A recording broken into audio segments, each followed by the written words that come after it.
It's a pleasure to have you here. Please introduce yourself. Mine's the one and only East Side of 365, baby. Mr. 9,125 days. You heard me? Salute. All right, man. Thank you for coming on the platform. Honored. Thank you for having me. Okay, now the first thing, let's get into it. Where you was born and raised at? I was born and raised in Uptown New Orleans and Kenner, Louisiana, and Angola, Louisiana State Penitentiary. I thought you were from downtown. No, my mama's side of her family is from out the night boy, out the desire. You heard me? But somehow she was uptown when we was born. So we stayed in around Saratoga and Phillip. We used to walk to the temple on Dry Street. You heard me? That's when the Muslims didn't call it the mosque back then. The Nation Islam, they called it the temples. So we used to walk all the way to the temples on Dry Street. I think it's called Aretha Casa Hill in now. All right. So when you was in Angola, what you just claim? Uptown, downtown? Well, I ain't really get into that, and because when they took me off the street so early, to whereas all I was thinking about was survival, bro. You know Yeah, what I'm but saying? you I ain't still had had time. homies like, homie, I'm from uptown or I'm from downtown, Yeah, bro. I mean, we like really, yeah, we kind of rock like that, you know what I'm saying? But it depends on where I was at, because I was able to claim multiple different. I was able to claim Kenner sometime. I was able to claim Uptown sometime. Like it was all on how I felt at the moment. You know what I'm saying? Just being real with you, bro. So what Yeah. high school did you go to?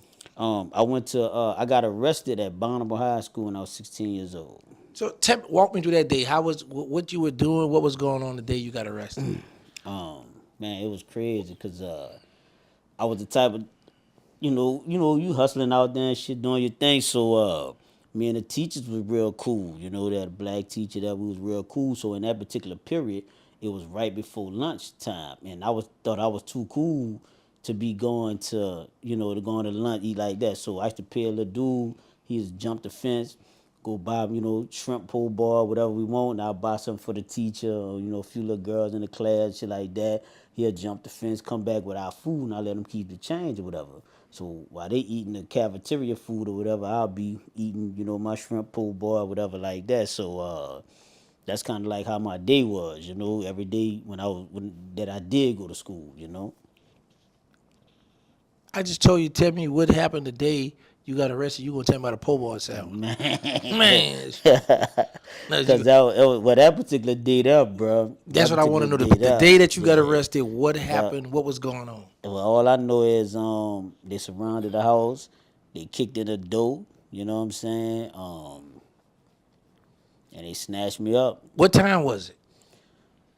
They had the house surrounded like early that day. They had the house surrounded like from that morning, but I guess they was knocking on the door, banging on the door, and nobody answered or whatever. So constantly banging on the door. So I guess they had to wait till they got the search warrant, you know what I'm saying, approved. Because if they would have kicked in the door at a time earlier, in court of law, you could get that through without violation of search and seizure. So it was like midnight by the time they had the house surrounded all that morning, all that day. But around midnight, that's when they kicked in the door, came in, handcuffed me, slammed on the ground, said I was arrested for murder. Who all was in the house that day? Um, it was just me and a couple of people at that time. So y'all was in there, man. Be quiet, be quiet. Shh.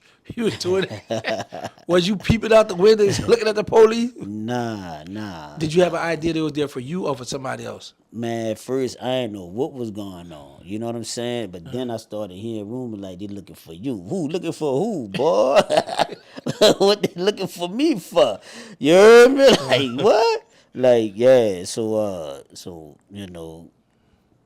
I just like I'm gonna sit my head down and wait and play this out. See, I ain't going out there. You heard me? Talking about they looking for me. Now, when they arrest you, where did they bring you?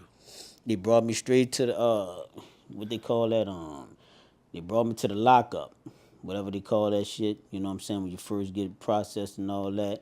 And then they took me straight across the river. They ain't bring me to no juvenile facility or nothing, because the crime happened in Jefferson Parish, not in Orleans. So they took me straight across. So from Kenner, you got to go to Orleans because they arrested me at my sister's house. So my sister stayed in Kenner on Duke Street, Duke and Clemson. And so when they come got me from there, they snatched me up, brought me straight across the river to the Gretna jail. 16 years old. They brought you straight to the adult jail? Yeah. They put you in a cell with the adults at that time? Oh yeah. Was you scared? I ain't gonna say scared because it's like You was scared, but let's so. no, I'm about to tell you because let me tell you the real because a lot of people be saying that, but I'm gonna tell you because of my lifestyle, I wasn't living like an average 16-year-old. You know what I'm saying? But you was 3 foot. Man, Right? I thought I was 7'8" though. I swear to God, I ain't lying. It took me to go to not even from the Parish. I swear to God, I had to go to Angola to realize how short I was. You know what I'm saying? When you get to Angola, you really see you know what I'm saying? And then niggas looking at you like, man, what the fuck you looking at? And I had brothers up there that had to be like, man, you gotta stop flashing out, but everybody not looking at you like that in a bad way. I'm your big brother, you know what I'm saying? Same I'm saying, so I'm letting you know. Everybody, I said, man, fuck that, I ain't trying to hear that, you know what I'm saying? But it was like, bro, you look like they little brothers, you look like some of them sons, and they looking at you like, man, they really throwing innocent kids away in prison, bro. You looked like Webster. So, man, look, probably younger than that, boy. Look, I was Say- the youngest thing on the walk then. Boy. Okay, now walk into JP. How was it in JP? Man, JP, where you had the project pod. You heard me? That was 3A. You know what I'm saying? That was the first tit they put me on, bro. You know what I'm saying? Because when they laid the in at the holding tanks I was telling you about, they laid 6 photographs before me. And they said, just pick one of them, because you 16, you the young, just pick one of them and we'll let you go.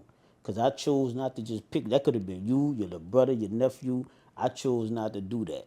So I guess that really made them upset. That really made them mad. They really wanted to see me hurt behind that. So they went call my mom. You better tell him to say something. You better tell him to say something. So my mom was like, I ain't about to tell him to say nothing. You know what I'm saying? He told you he don't want to talk. He said he don't know nothing about what you talking about. And now y'all want him to lie on somebody like that. So she told me, you know, like, yeah. So as soon as I got there, they put me on. They kept me in the holding tank at first. You got to stay down there for like 72 hours. And then they take you up there, they put that powder on you, spray you with all that water, you know how to do all that shit. You're like you're an animal or something. Put you with some kind of old disinfectant powder. Like, we don't know what you got. I don't know what that powder is. They spray everybody looking like a what they call it, a chicken or something with flour on. Yeah, they hit you with all that shit. And told her, get dressed out, get up. We went upstairs and they put me straight on 3A the project pod, bro. So you went in there, like, who was your cellie?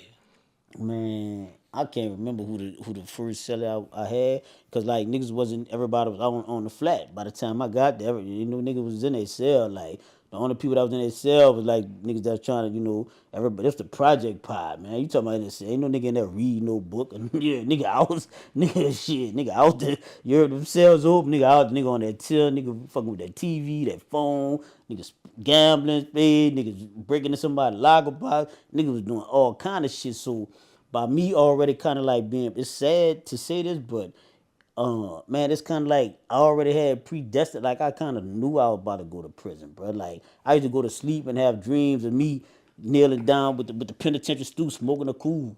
You know what I'm saying? And I don't even smoke cigarettes. So I'm like, while I was dreaming all this kind of foolishness, you know what I'm saying? Thinking about prison and going to that's messed up, bro. You know what I'm saying? To be 15, 16 years old and feeling like, because all my life I was going to Angola visiting my two brothers, you know what I'm saying? Two of my older brothers. All my life I've been entangled with the system some kind of way. So it was kind of like inevitable. But they was always putting me on game and writing me letters and stuff, telling me about the prison, not in a bragging way, but to just inform me because they was hearing about me up there. You know what I'm saying? So they were trying to prevent me from going. They're like, hey, bro, this ain't what you want, man. They throwing hot shit and piss on each other. They cooking in there like, this ain't what you want, little brother. You know what I'm saying? But I'm like, shit, I'm going to handle it just like y'all handle it. I'm thinking that that's what my rite of passage had to be. I'm thinking that that's what's going to make me a man. So when that time came and I hit that till, it's like, I already knew, like, don't go there and try to unpack your bag. Don't go there and try to, go there and pick it like that. It's about to go down. Like, what's happening? You know what I'm saying? You get that shit out the way off the top. Especially on the project pod, So you went in there and had a fight with somebody? Yeah. Who you picked? Yeah. Well, this was the thing was, you whoever got the loudest mouth and whoever everybody looking like they scared of, that's who you pick. The 40 laws of power till you strike the shepherd and the sheep go scatter. And this was before I even read this type of stuff. You know what I'm saying? So it just was like, I ain't about to, be going at it with this nigga, that nigga. You know what I'm saying? Trying to line it up and all that, trying to back. No, you hit the main one, and everybody else go chill out. Get it, be like, hold up. You know what I'm saying? Oh man, little man about his business. You see what I'm saying? So I knew how to do it because it was just common sense. When I came in now, boom, I hit the wall, put my shit down. Didn't even unpack my shit. I just set it right there. My bundle, they give you that little bundle with your little shit. Boom, threw it right there by the floor. Came, got against the wall by the window. Boom, and just put my foot against the wall and just chill and just peeped out everything, right? So you got dude go, man, you look familiar, bro. Woo, woo, woo, woo. Yeah, what's that? All right, cool. Very, very limited to what I'm gonna say. A man of few words at the time. You know what I'm saying? Booted up. You know how we in? Well, yeah, booted up. You heard me? Like what's that? And so boom. Now keep in mind, I ain't got this little bulk on me. I'm skinny as a motherfucker. No mustache, no nothing. You heard? Look like a little baby for real. You heard me? So boom. So you got niggas. So bam, I'm in there, and so one dude pulled up, and it's crazy because it's like everywhere you go, bro, somebody will know you or know who you are. You know what I'm saying? So a dude named Peter, man, he was like, bro, man, you look familiar, bro. I'm serious. He said, bro, you got some brothers in Angola? And I said, yeah. He said, Charlie Brown and Tyler Brown? I said, yeah. He said, man, that's my fucking people, bro. Man, you that, yeah, man, what the fuck, man, what happened? So, man, him start, chopping it up. Like, man, I don't know, they kicking the door, talking about gave me a murder and all robbery charge, bro. You know what I'm saying? So, man, them start kicking it. So then it's like, okay, now I'm looking at this phone, right? So you got 3 phones on the pod, right? You got 1 TV. So you got a nigga sitting with his blanket on the little tables and shit. You got the little metal tables with like 4 chairs around it. So he's sitting on there, the one right in front of the TV with his blanket. But then you got everybody kind of like the end phone. You know what I'm saying? So you got this phone on but you got the end phone. It just hanging. So I'm watching it. It ain't on a hook. It just hanging, right? So I'm looking at it. So I'm seeing old boy right there. So when I go to use the phone, he like, hey bro, I got the phone. I said, yeah.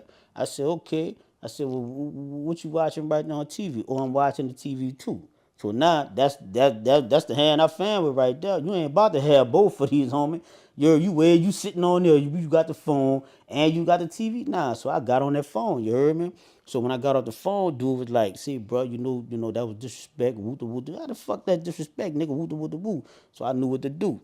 So that evening, homie came in with the pod man. You got the tip reps in the pod man, right? So dude, of course, everybody kind of bigger than me. You know what I'm saying? So it's like, dude come in with that mop bucket. So back then, now they don't have them because of this reason right here. Now they got some new type of shit with they plastic. But back then it was the iron. In '94, it was them iron mop buckets, them old school ones, you heard me? With that metal handle. Man, so all I did was I broke that handle over that bitch, and when you take them and you just keep doing this, just keep doing that, because it's about that long. You just keep doing that, and it's go break.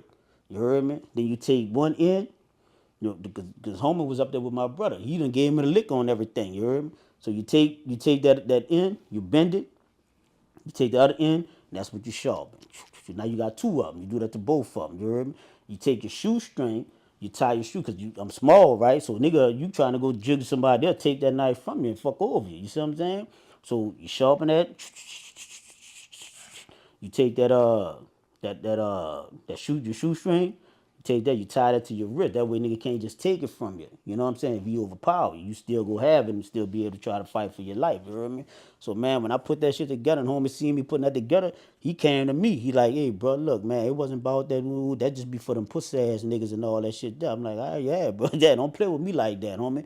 You know what I'm saying? So that was how we got that shit understood. But he made sure he came in my cell and told me that.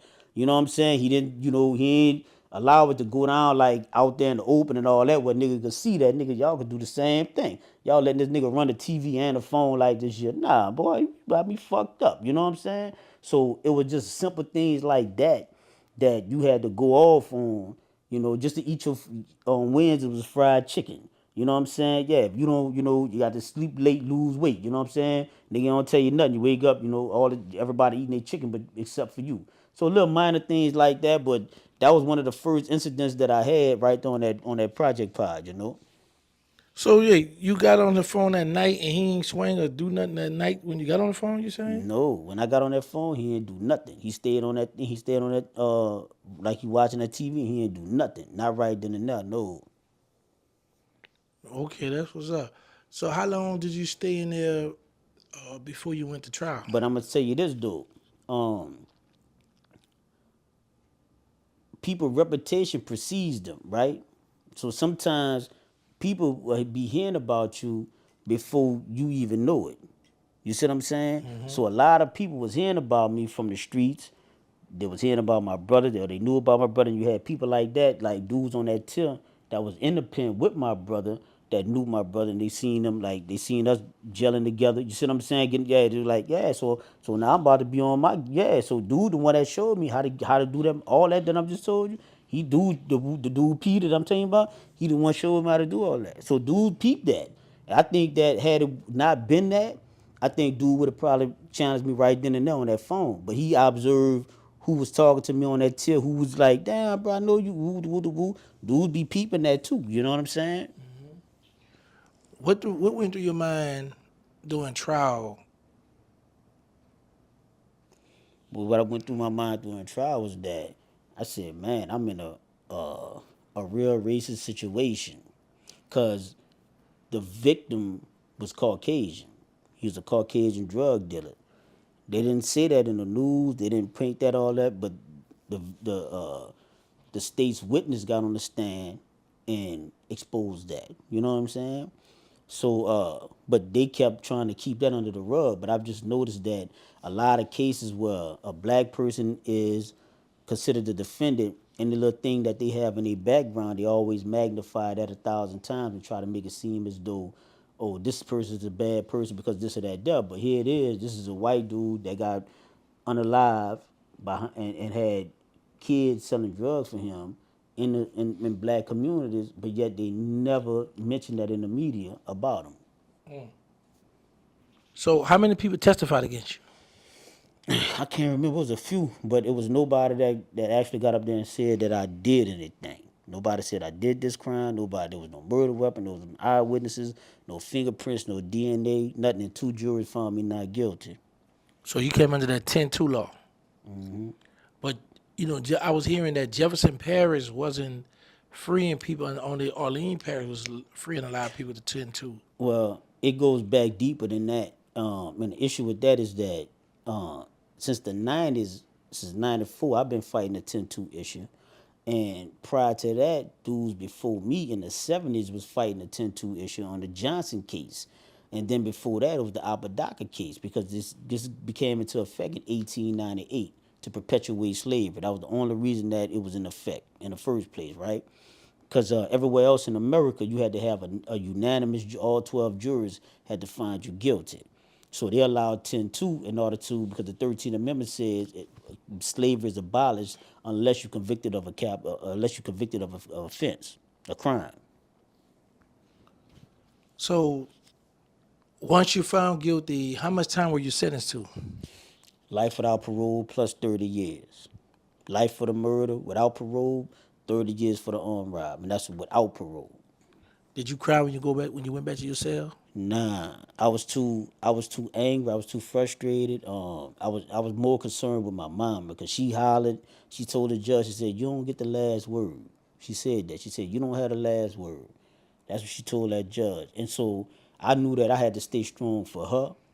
You know what I'm saying? Because if she would have saw me breaking down, now inside, oh man, I was like, I really didn't know. It was like, because when something like that happens, when you get that life without parole sentence, and you probably could relate to this, like it don't really, like, if you don't accept it, it don't really dawn on you, right? You be like, man, I know this motherfucker ain't just see. You know what I'm saying?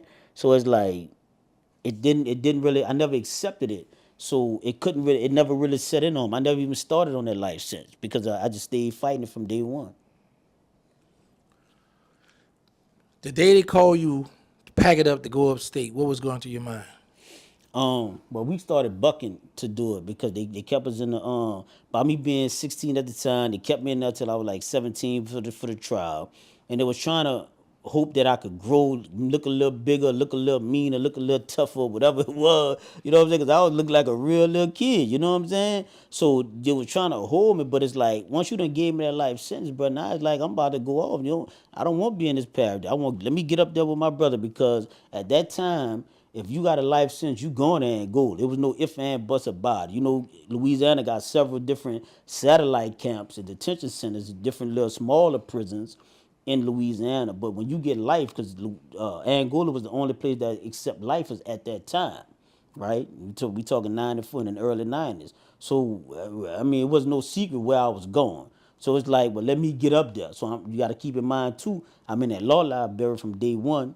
You know, and I'm writing my brother, you know what I'm saying? The law library inadequate, so I'm filing on that. You know what I'm saying? I'm like, hey, man, I need this book, that book, y'all don't have it. Man, get me up out of it. You're not about to give me no life sentence just so you will keep me here in a jail, in a parish jail. No, man, you will send me up that river where I can really get around some law books, some dudes that know that law, and really try to fight for my freedom, you know? Once again, they call you to pack up to go upstate. What was going through your mind? I asked you, brother. Man, well, we kind of You on the forced it. bus, heading go to Angola. Oh, you talking about when I'm on that bus? Yeah, man. Man, I mean, the only thing was on my mind was, how can I see my brothers? How can I see my brothers, and who I'm gonna fuck up first? I swear to God, How many of y'all was that on was the on my bus? mind. Man, it was a bunch of shit. Lil Diesel know, cause Lil Diesel wasn't on that bus with me, but I met him soon as I got there. Lil Diesel, Lil Chuck, you know, shout out to Lil Chuck. Trail from Baton Rouge that fuck with Boosie. Yeah, Trail. Me and Trail was on the bus together. His fall partner Nelson, all of us on the bus together, going to Angola. We was the youngest ones on that bus, bro. Y'all sat by each other? Nah, we was sitting all over. I think me and Trail was shackled together, or right in the seats by each other.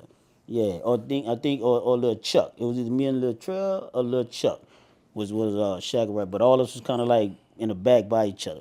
So Now that shit, we was packed in that bitch like sardines though, bro. So it was like we sitting on this bitch. Look, boy, we already you got this funky nigga, this funky nigga. I'm talking, we in this bitch like sardines, literally, bro. This whole back foot, and nothing but black faces, bro. Nothing but young black men, bro.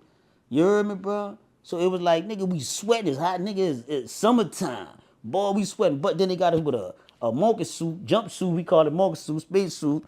Thick ass corduroy. You heard me, bro? Boy, we sweating in this bitch. Mad as a mother. Then they said, nigga, y'all better piss and shit before you get on this bus, cause we ain't stopping.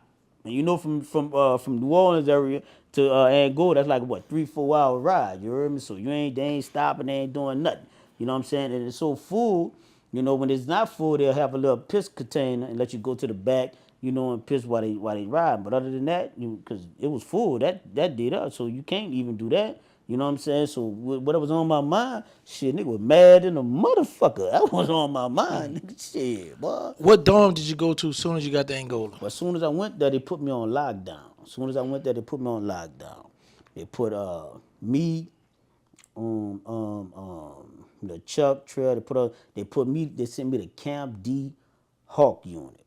That was the first unit I went to, Camp D Hawk Unit. So you went to the whole or to a unit? It's called extended lockdown. And the crazy part about it was, because they knew when I got there to Angola, and we went through the orientation and all that, Angola already knew who I was. Because my brother escaped the year before that, and they just killed my brother. They shot him in the back for escape. So they knew exactly who I was, and my mama was suing them. She sued him for 19 years for that. It took her 19 years to finally come up with a agreement with that. So at that time, it was like less than a year by the time when they killed my brother. My first brother that I came up there. Then my other brother was still up there. So when I come up there, they already knew who I was. So in their mind, they feel as though my mom, like how your mother has the audacity, to sue us for killing her son.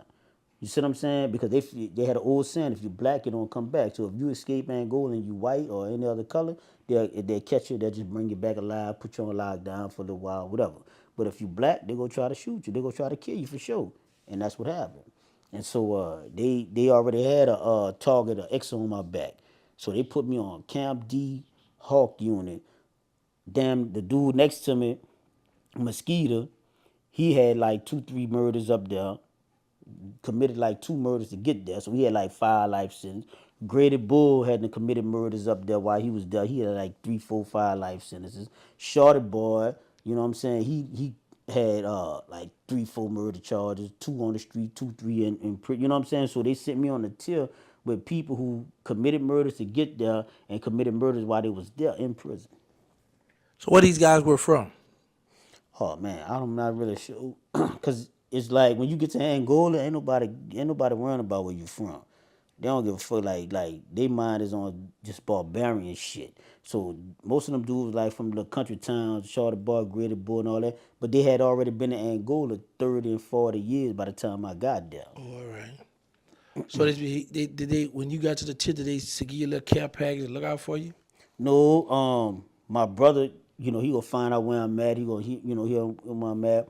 So he know how to make moves, to reach dudes and move. Hey, bro, make sure my little brother get this hygiene, get this deodorant, etc., etc. So my brother was able to send me some stuff, send me some care package, stuff like that over there. How long did it take for you when you was there to you to get the care package? Oh man, maybe like the next day or so, something like that.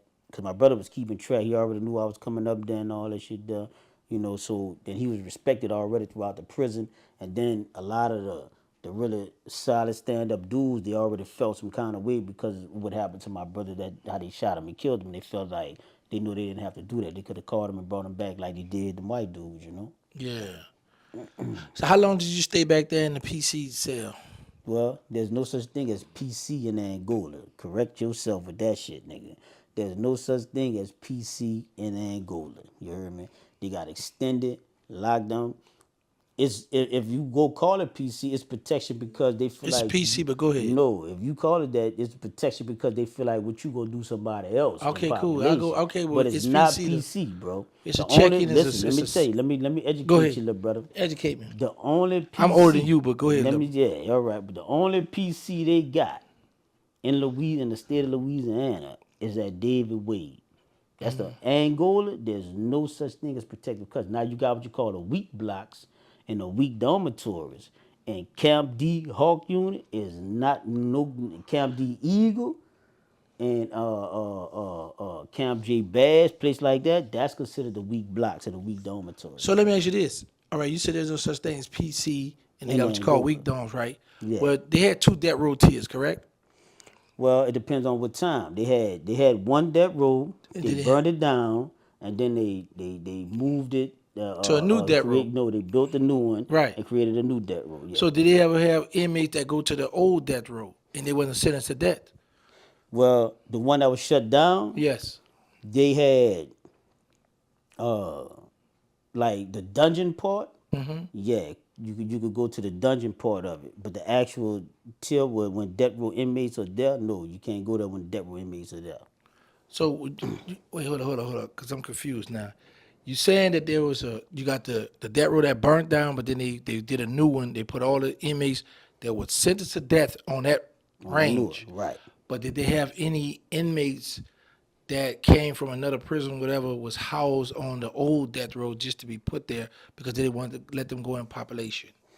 But they had the when that first happened, that was around the time when Boosie had this situation at DCI, and they put him on the tier by himself over there.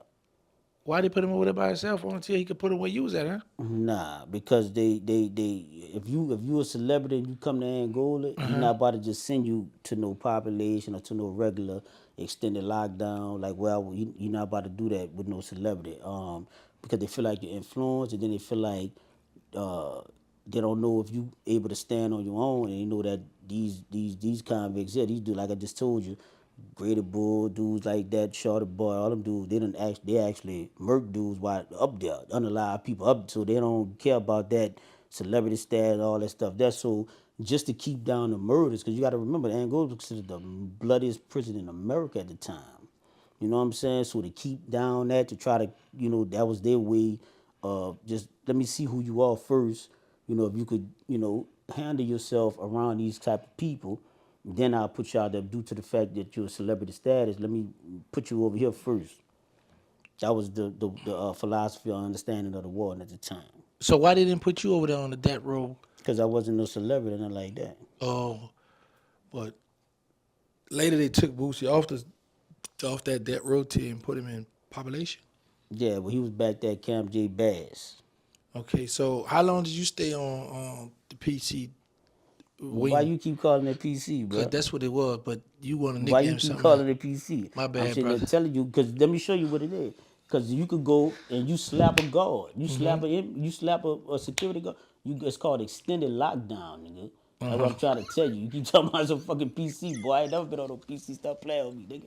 You heard me? You slap a guard because multiple times you got Camp D, Hawk Unit, you got So if you wasn't- hold up, you got Camp C Jaguar, and you got Camp J extended lockdown, and I'd have been to all of them. That's because they feel like if you can't conduct yourself civilized in population around prisoners, if you become a threat to security or a threat to other prisoners, they gonna put your ass in that cell to keep you from hurting somebody. Right. Not And on because it- you on PC. And only the celebrities go to the death row that none of the inmates that sentenced to death row, they go there. No, that was only Boost at that time. Oh, he was on the range by himself? Yeah. Man, that had out have been going, well, I ain't gonna say I've been going crazy because I did 11 months in the hole, but just to be on a death row tier, not sentenced to death by yourself,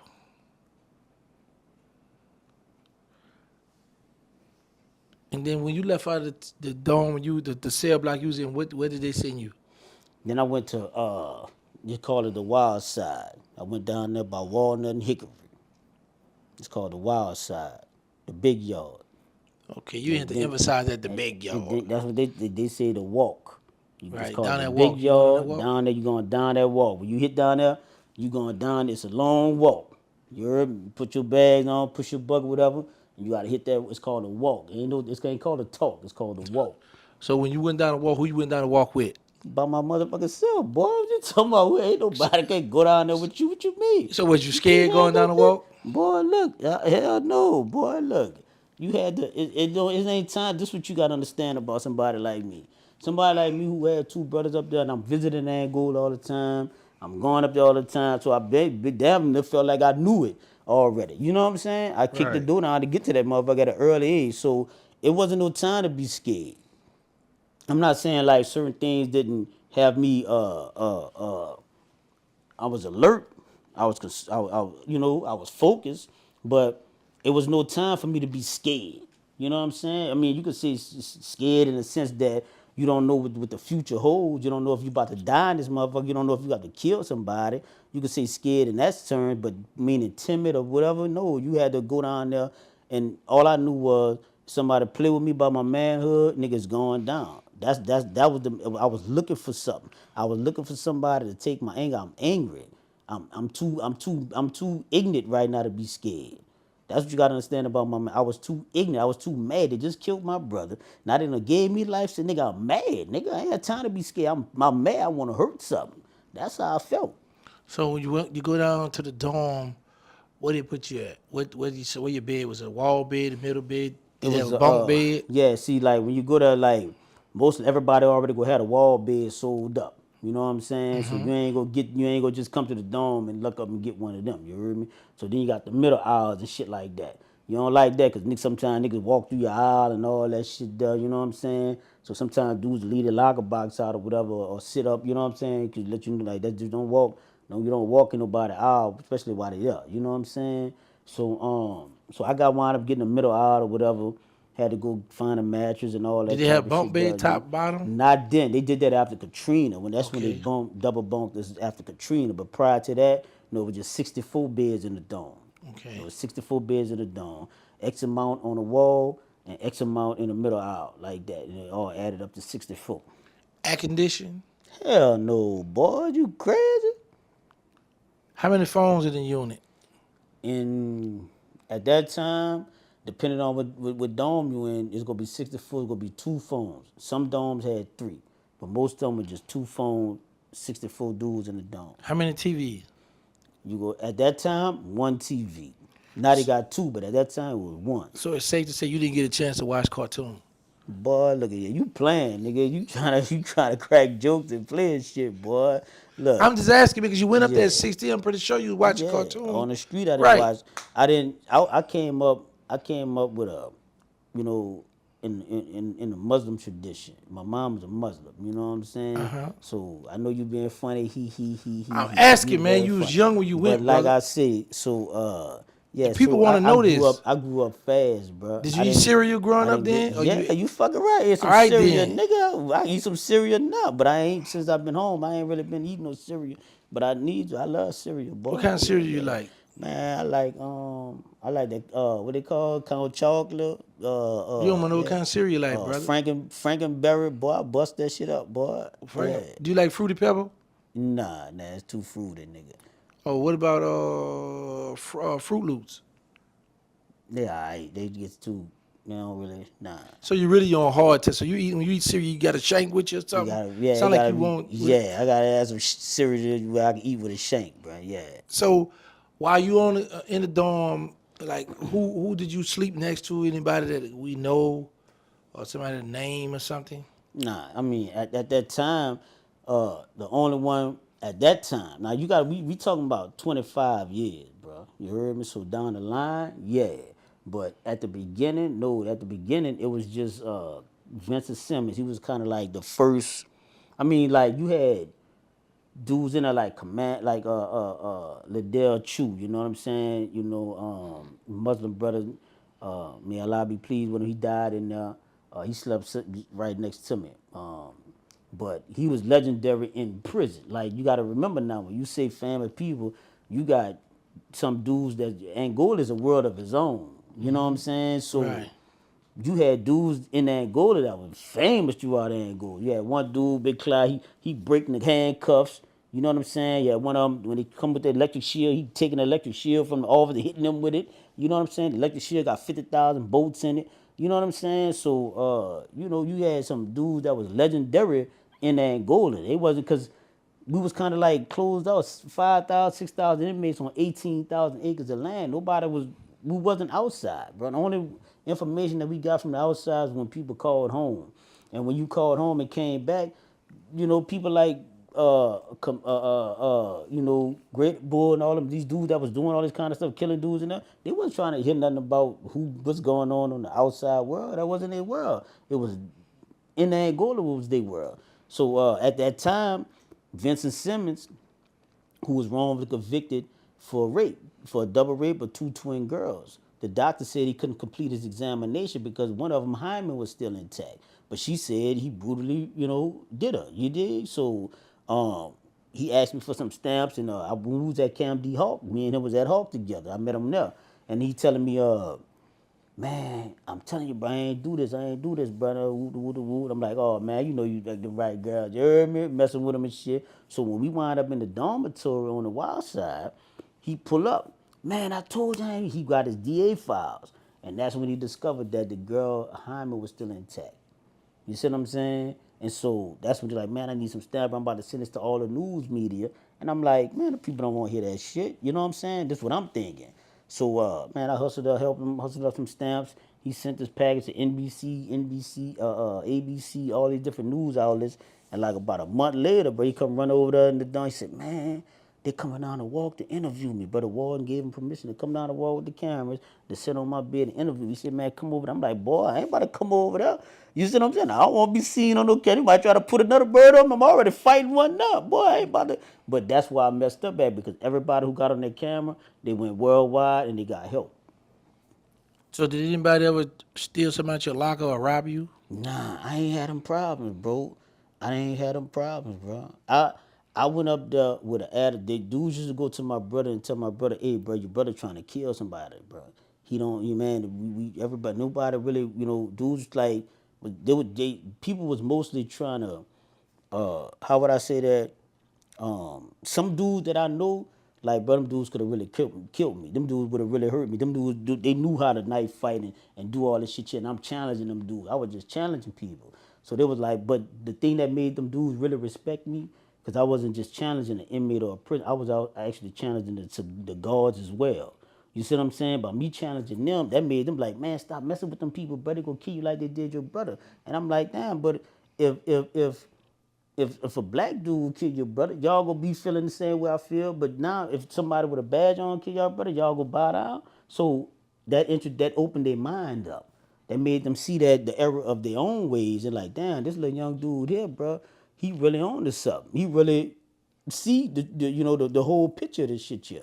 So by me doing that and going in the field, they like, no, little brother, don't, that's what they call, no, little brother, don't do that. Nah, nigga, I'm riding, I throw that fucking tool, man, I'm catching the truck. I ain't about to pick no cotton. No, I was rebellious and I was bucking.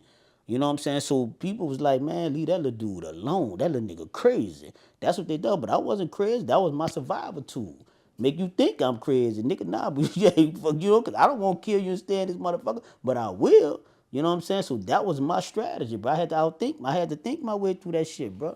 Because you couldn't be you can't be just the baddest nigga through that bitch. You know what I'm saying? So you had to think your way out that bitch. I heard you had got into boxing up there and got knocked out a few times. Man, never. I seen white one time. Yeah, nigga hit me so hard I seen white, bloom. You heard me? But I ain't never been knocked out. But you got dropped. No.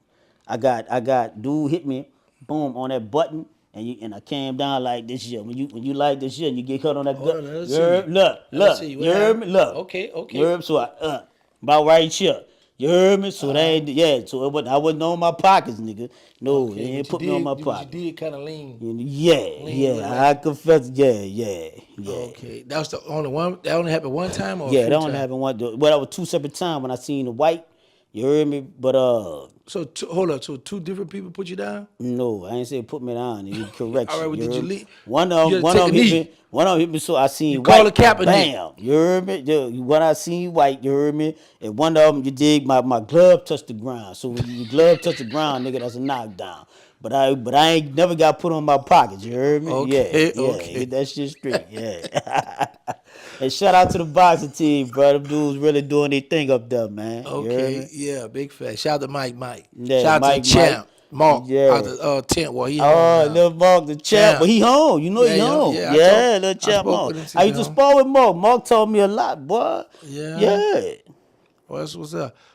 So now, we in Angola. Let's just address the elephant in the room. It's enough playing around. I done played around with you enough. Yeah, stop playing. Let's go. All right. You met C Murder. Yeah. You moved in his dormitory or he moved in your dorm? It wasn't no move that when I met C at Angola, he was at Camp J Bass and they gave him permission to come down to walk. I was down to walk already in population. He was at Camp J Bass because he was a celebrity, right? So, but they allowed him to come to the law library. And But explain what Camp J Bass is. all right, you got Camp J extended lockdown without telling you. That's not no PC. That's where if you too bad in population, this is your punishment. They put you on extended lockdown and bash you. I mean, Camp D Hawk, I was telling you about, or Camp C Jaguar. But then there's a level beyond that, which is Camp J. You got Shark, Cooter, Gator, and Go, right? So then you gotta have what, a dormitory. Well, because them dudes, we on lockdown 24/7, right? They strip us of everything. We can't have them. We can't make store or nothing, right? Especially on level 1. You got level 1, level 2, and level 3. So they got these dudes, and that's what C. Murder and Booster was doing in Camp J Bass. They was called the orderlies. And so they'll come and bring us our food because we couldn't go to the kitchen or anything to get our food or anything. So while we in the cells on lockdown, they'll come bring us our food, pick up the trays, and clean the till up. So that's what Camp J, or they, and they had their kitchen also, for them in the dormitory.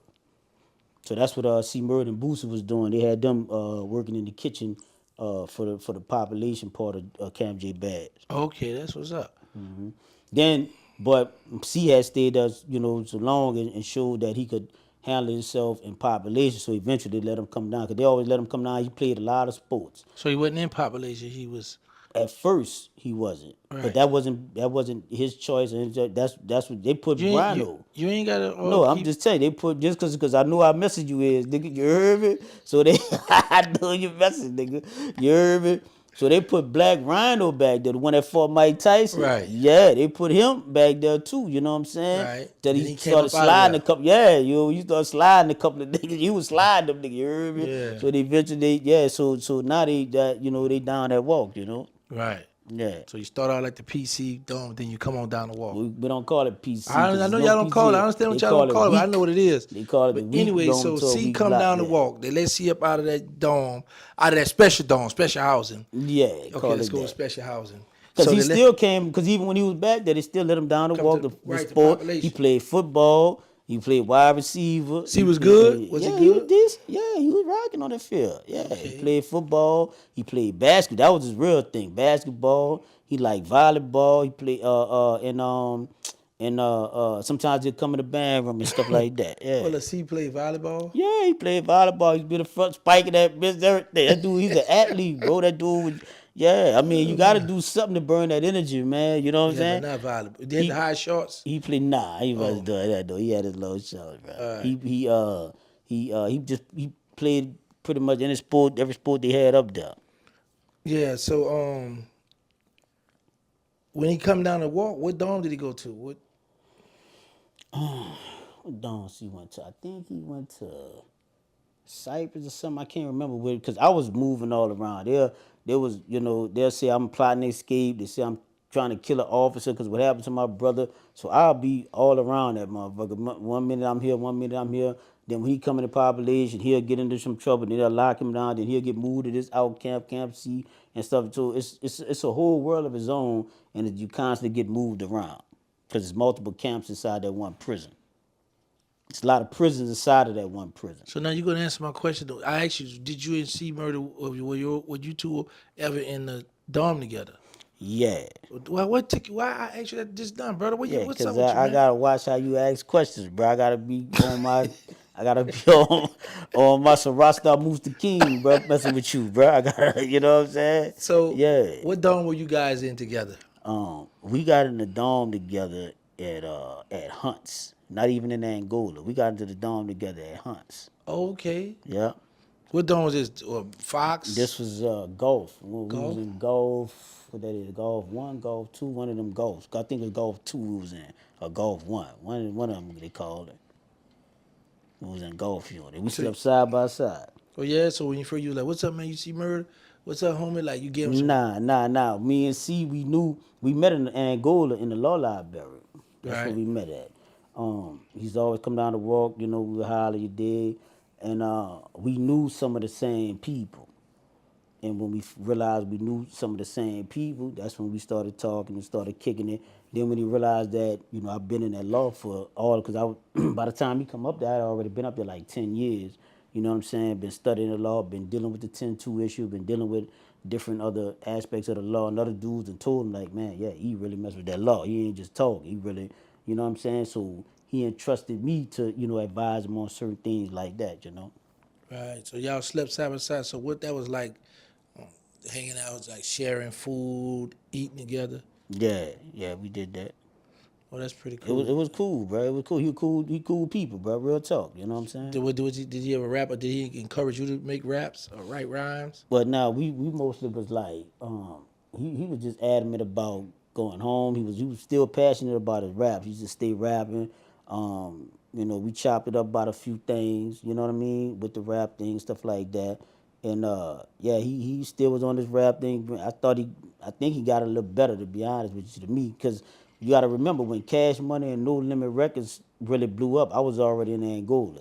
So I didn't start hearing about you, even with Boosie. Like when all that, I remember the first time I heard Boosie was when I was going in the field at Camp C.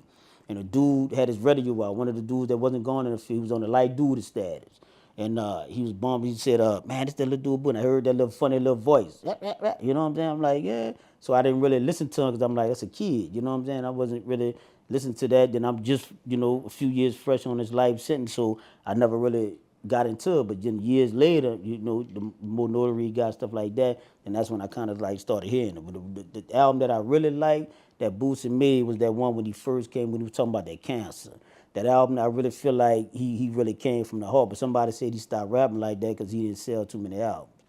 right, let's get back to see murder. Look, you want to see your messy ass boy. Yo. So yeah, cause I'm trying to, cause I know UNC y'all had some music y'all was supposed to put out or something. Or what happened with that? What you mean? Was you and her supposed to put out a mixtape or? That is Terrance Gangsta Williams, a.k.a. OG Giggity, a.k.a. Mr. Answer Right Back, a.k.a. the People Champ, Terrance Williams.